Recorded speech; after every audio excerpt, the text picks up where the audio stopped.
Hello friends, मैं मोनिका, आपकी gardener दोस्त। आज आपसे बात करूंगी इस खूबसूरत से प्लांट के बारे में। ये है गोल्डन बैम्बू प्लांट। ये अपने गार्डन में लगाने के लिए बहुत ही वर्सेटाइल और बहुत खूबसूरत प्लांट है और बड़ी तेज़ी से ग्रो करता है। जब आप इसको नर्सरी से लेके आएँ तो आपको लगेगा थैली में एक आधी ही ब्रांच लगी हुई है, कुछ है। जब मैं इसको लेके आई तो इसमें मुझे एक दो ब्रांच ही दिख रही थी।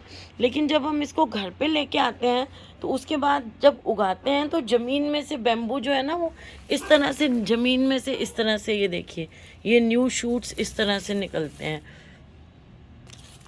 ये इस तरह से, ये देखिए, ये बिल्कुल नया शूट निकला हुआ है। ये देखिए, ये नया, इसकी पत्ती देखिए ऊपर से कैसे नहीं, पहले ही मुड़ी हुई है, फिर जब ये खुलेगी तो ये देखिए, ये सीधी सीधी हो जाएगी। देखिए, ये इस तरह से नीचे से शूट्स निकल आते हैं इसमें। ये देखिए, ये न्यू शूट निकला हुआ है। और भी निकले होंगे, अभी मैंने इसको देखा नहीं है अभी। नहीं, ये एक ही शूट निकला है। दो थे इसमें, तीसरा छोटा था, वो बड़ा हो गया है, और एक ही नया शूट निकला है। तो इसमें से ये नीचे से शूट्स निकल के और वो बहुत ये घना हो जाता है। तो मैं पहले ले नहीं रही थी, तो मुझे वो दुकान वालों ने कहा, नर्सरी वालों ने, कि ये तो बहुत जल्दी ग्रो करता है और इसके नीचे से बहुत सारे शूट्स निकलेंगे, तो ये आप ले लो। और अच्छा, देखिए, अब ये अच्छी तरह से देखिए इतना घना हो गया है। और ये वर्सेटाइल मैं इसलिए कहती हूँ कि एक तो इसको कंडीशंस के लिए भी बहुत ज़्यादा हार्ड एंड फास्ट नहीं है कि इधर ही रखना है, डेलिकेट नहीं है। दूसरी चीज़ है, इसको कैसे भी लगा सकते हैं। देखिए, मैंने इसको ऐसे गमले में लगाया हुआ है, लियो भी दिख रहा है आपको, ऐसे लगाया हुआ है ना। और एक इसको आप जो है वो कंटेनर गार्डन में भी लगा सकते हैं। पीछे ये लगा दें, आगे कोई मिडल हाइट का पौधा लगा दें, फिर उससे छोटा हाइट का पौधा लगा दें, सबसे आगे ऐसे। इसमें देखिए, मैंने ये इसका नाम मैं भूल जाती हूँ, शायद सिलीशिया, पता नहीं क्या है। मैं इसको ब्लैक टर्टल वाइन ही बोलती हूँ। ये देखिए, ये मैंने यूँ ही इसमें फेंक दिया था, तो वो ग्रो कर गया है। तो ये ऐसे भी उगा सकते हैं। और दीवार के साथ, अगर आपकी बहुत कोई दीवार है लंबी सी, मतलब बहुत लॉन्ग ऐसे जा रही है गार्डन वगैरह में, तो उसके साथ साथ आप इसको लगा सकते हैं। ये एक सा वॉल क्रिएट कर देगा, वॉल के अगेंस्ट सुंदर लगेगा, ग्रीनरी लगेगी। और जब इसको लगाना हो ना, तो इसके सिंगल सिंगल शूट्स को 3-3 फीट की दूरी पे लगाएं। जैसे मैंने कहा कि नीचे से फिर नए शूट्स निकल निकल के, फिर आप इसको 3-3 फीट की दूरी पे लगाएंगे तो नए शूट्स जो निकलेंगे, वो नए शूट निकल निकल के बीच के जगह को भर लेंगे और अल्टीमेटली आपको पूरी एक वॉल मिल जाएगी। कोई झूला वगैरह हो, सीटिंग एरिया होता है ना गार्डन में, जो बैठने की बेंच वगैरह हम लोग झूला बनाते हैं या सोफ़े वगैरह रखते हैं, वहाँ पे सीटिंग एरिया जो होता है, उस सीटिंग एरिया के पीछे भी बैम्बू की ग्रीनरी बहुत अच्छी ऐड करता है। और इसका ग्रीन कलर बड़ा सुंदर सा ग्रीन कलर होता है। देखिए, मैं वीडियो शाम के टाइम बना रही हूँ। वैसे अगर मैं ज़्यादा रोशनी में बनाती तो आपको और ज़्यादा इसका ब्राइट कलर दिखता। तो बहुत अच्छा सा कलर होता है, ग्रीनरी बहुत अच्छी सी ऐड करता है। और इसको ज़मीन में आपको लगाना हो तो फिर ऐसा, इसको मिट्टी का बहुत ज़्यादा नहीं है कि कैसी है, बस गड्ढा खोदिए और उसमें खाद मिलाइए, वर्मी कंपोस्ट मिला दीजिए, बड़े 1-2 कटोरे मिला दें और उसको मिट्टी में मिक्स कर दें खाद को, और खाद के ऊपर एक पतली सी लेयर मिट्टी की और डाल दें। डायरेक्ट कांटेक्ट में पौधा नहीं आए तो ऐसा कर लें कि नया पौधा है, नई जगह लगा रहे हैं, तो थोड़ी सी एक पतली सी इतनी सी मिट्टी, प्योर मिट्टी की या सॉइल मिक्सचर जो है उसकी लेयर डाल दें। फिर उसके बाद अपने पौधे को, इसका जो लगाने के लिए जो होल बनाएं, वो जितना इस पौधे का रूट बॉल है उतना ही बनाएं। ज़्यादा बड़ा, कई पौधों में बड़ा बताते हैं ना, इसमें ज़्यादा बड़ा रूट होल नहीं बनाएं मिट्टी में। और जब इसको लगाएं तो इसकी जड़ों को ना ऐसे बाहर की तरफ फैला के लगाएं। ऐसे जैसे जड़ें यूं जा रही होती हैं ना पौधे की, जनरली उनको थोड़ा थोड़ा सा रूट बॉल से निकाल के ऐसे बाहर की तरफ फैला दें, ऐसे ऐसे फैला दें, ताकि ये और अच्छी तरह से रूट्स फैल जाएं और अच्छी तरह से ग्रो करें। और फिर वो ग्रो करेंगी तो इसके अंडरग्राउंड शूट स्टेम में से जो है वो शूट्स निकलते रहते हैं, तो वो अच्छा रहता है, उतना ज़्यादा आपका पौधा जो है वो फैलता है। और गमले में लगाना है तो वेल ड्रेन मिट्टी चाहिए, स्लाइटली एसिडिक मिट्टी इसको अच्छी लगती है। तो एसिडिक मिट्टी तो हमें ऐसे मिलती है कि जो हम लोग वर्मी कंपोस्ट या गोबर की खाद डालते हैं ना पौधों में, वो जो होती हैं वो मिट्टी को एसिडिक बनाती हैं, बस उतनी एसिडिक इसको बहुत है। अब देखिए मैंने आजकल मैं जैसे आपको बता रही हूँ, ये देखिए इसमें खाद डाली हुई है, ये देखिए ये आपको खाद डाल दिख रही है, कितनी सारी डाली हुई है, देखिए आप करीब करीब जो है इसमें, ये देखिए 2 इंच लेयर डाली हुई है मैंने खाद की।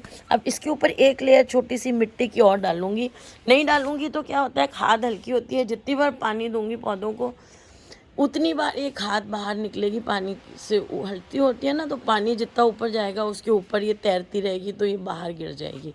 तो जब भी खाद डालें एक लेयर मिट्टी की ज़रूर डालें। तो जैसे मैंने कहा कि इसको जब गमले में लगाएं तो वेल ड्रेन्ड स्लाइटली एसिडिक जो है वो सॉइल होनी चाहिए। एसिडिक हमारी खाद बना देगी मिट्टी को। तो इसकी मिट्टी बनाएं, एक हिस्सा मिट्टी ले लें, एक हिस्सा खाद ले लें, और 3/4 हिस्सा जो है, मतलब एक हिस्से से थोड़ा कम इसमें रिवर सैंड मिलाएं, क्योंकि इसकी मिट्टी जो है ना वो मॉइस्ट रहनी चाहिए। अगर आपने एक हिस्सा ही, जैसे मैं बाकी पौधों में मिलाती हूँ, रिवर सैंड मिलाई, तो उससे क्या होगा कि मिट्टी ज़्यादा वेल ड्रेन्ड हो जाएगी और आपका पौधे में पानी नहीं रुकेगा। इसकी मिट्टी थोड़ी मॉइस्ट रहनी चाहिए, पानी इसको बहुत पसंद है।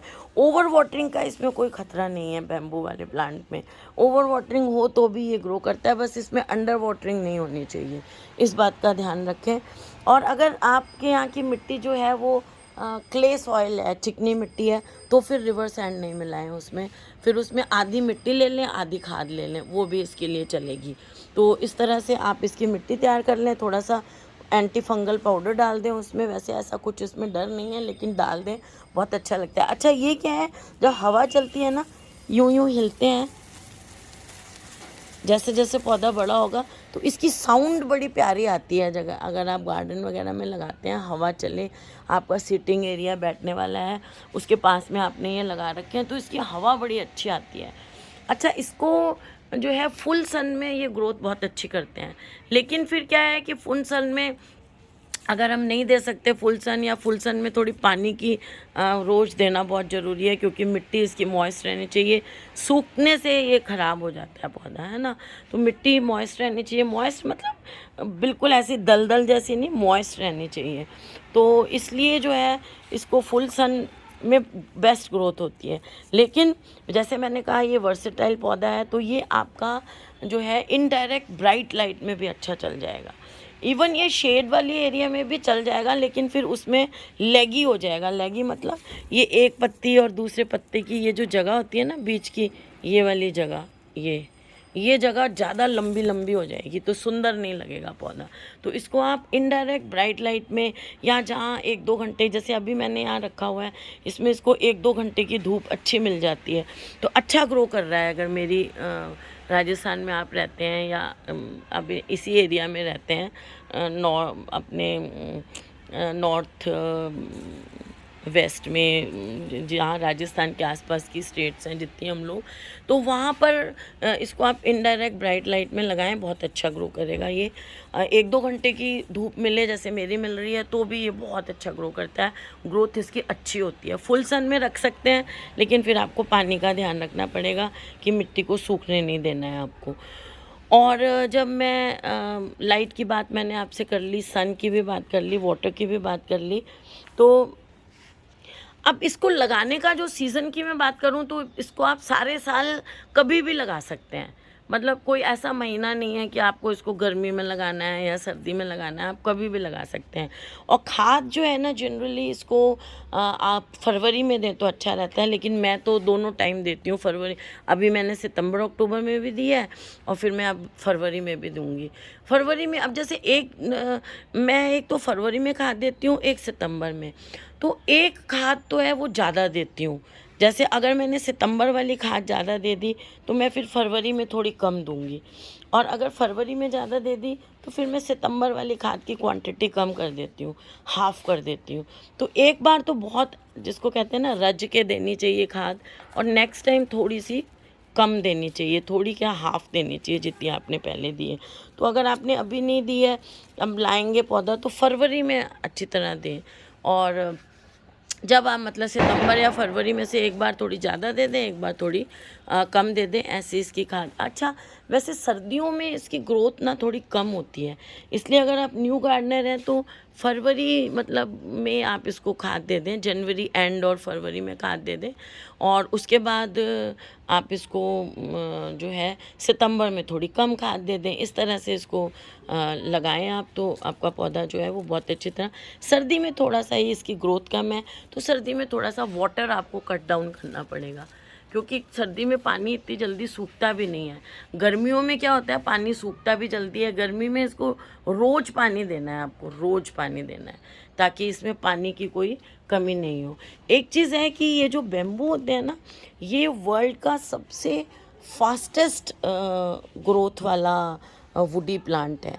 मतलब ये एक दिन में 35 सेंटीमीटर तक लंबा हो जाता है। बेम्बू शूट्स बहुत नीचे से इसके जो शूट्स निकलते हैं ना, ज़मीन में से बहुत जल्दी जल्दी निकलते हैं, स्प्रेड बहुत होता है ये पौधा। अब जैसे मेरा इस बड़ा हो गया, अभी नीचे से बहुत सारे शूट्स निकलेंगे, और मैं फिर कभी आपको दिखाऊंगी, सारे गमले को भर लेंगे ये। तो इस तरह से ये बहुत जल्दी जो है इसके नीचे से शूट्स निकलते हैं और ग्रोथ बहुत जल्दी करता है। और ये जो मैं बात कर रही हूँ गोल्डन बैम्बू, ये देखिए, ये गोल्डन बैम्बू इसलिए कहते हैं इसकी, ये गोल्डन गोल्डन अभी तो इस टाइम नहीं, बरसातों में तो बिल्कुल ऐसे ऑरेंज ऑरेंज सी इसकी ये जो है वो डंडियाँ दिखती हैं, तो बहुत खूबसूरत लगता है और बहुत प्यारा पौधा है ये लगाने के लिए। लैंडस्केपिंग में भी ये बहुत यूज़ होता है। और अगर आप इसको लैंडस्केपिंग में यूज़ कर रहे हैं या ज़मीन में आप इसको लगा रहे हैं ना पौधे को, तो आप इस चीज़ का ध्यान रखें कि इसको ना बाउंड्री बना के लगाएं। अगर आप चाहते हैं कि ये कुछ एरिया में ही कन्फाइन रहे, नहीं तो ये बहुत फैल जाता है, इसके नीचे से शूट्स निकल निकल के काफ़ी फैल जाता है ये पौधा आपका। तो इसलिए इस चीज़ का ध्यान रखें कि इसको जब भी आप लगाएं तो थोड़ा सा जैसे किसी गमले में लगा के लगा दें, या जहाँ ये लगाएं उसके चारों तरफ एक गहरे गहरे 1-1 1.5 फीट ज़मीन में ऐसे पत्थर गाड़ दें। मेरे हिसाब से तो जैसे इस गमले में लगाया है और आपको लैंडस्केपिंग करनी है, गमला है या चौकोर गमला है, जो भी है, उसको ही ज़मीन में गाड़ दें। अगर आप चाहते हैं कि ये बहुत ज़्यादा विग्रसली ग्रो नहीं करे, अनकंट्रोल्ड नहीं फैले, तो इस चीज़ का ध्यान रखें, इसमें लगाएं आप इसको तो है। और नहीं तो ये बहुत विग्रसली ग्रो करेगा। और जैसे मैंने कहा, सीटिंग एरिया के पीछे भी ये बहुत अच्छा लगता है, और इसकी साउंड भी बहुत अच्छी आती है और बड़ा लाइवली लुक देता है। ये ज़्यादातर लैंडस्केपिंग वाले गार्डन्स में आपको ये बैम्बू ज़रूर मिल जाएगा। बड़े बड़े, जैसे बहुत बड़ा एरिया है, 200-300 फीट का घर में गार्डन बना रहे हैं, तो उसमें ये बैम्बू ज़रूर लगाया जाता है। खूबसूरती बढ़ाने के लिए माली इसको ज़रूर लगाते हैं, अगर माली से या आप लैंडस्केपिंग कराते हैं तो फ्रेंड्स, अगर आपको ये वीडियो अच्छा लगा हो तो इसे लाइक करिएगा, शेयर करिएगा और मेरे चैनल को सब्सक्राइब करिएगा। Okay friends, bye.